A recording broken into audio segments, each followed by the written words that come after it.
while Trump is trying to stop people from moving here, he's also preventing them from being born in America in the first place.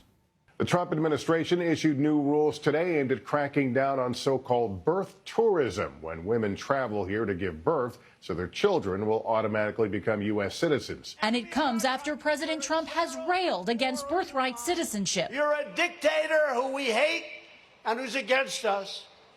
And that dictator has his wife have a baby on American soil. Congratulations. Your son or daughter is now an American citizen. Does anybody think this makes sense? Okay. Why would a dictator want their child to be born as an American? What's the game plan?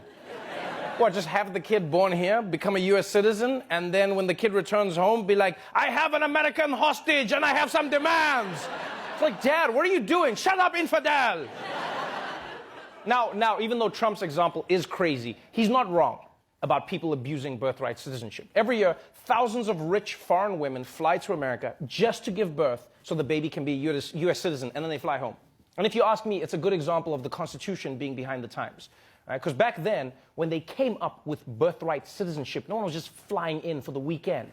Yeah, back then you were considered an explorer if you went more than 3 towns over. Yeah, people in New York were like, did you hear? James went to New Jersey and he survived. So I get wanting to limit birth tourism. But the question is, how is Homeland Security going to determine who's coming in just to give birth? Because that could get pretty awkward at the airport.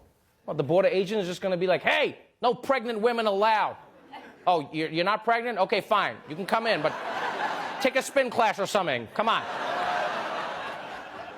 So maybe curbing birth tourism isn't the craziest idea. But Trump isn't just going after rich families. No, he's also targeting the tired, huddled masses yearning to breathe free.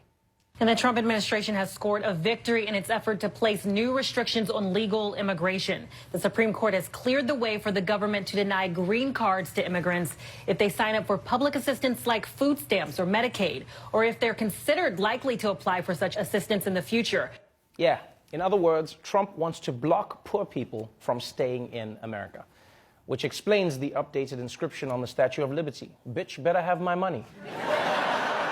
And honestly, it is kind of depressing, because coming from nothing and building a life for yourself is literally the American dream.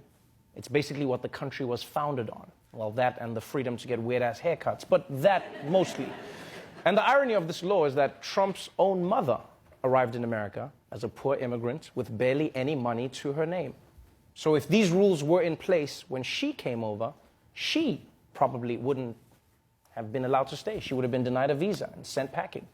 And then there would be no President Trump. So I'm not saying the law is terrible. I'm just saying it's about 100 years too late.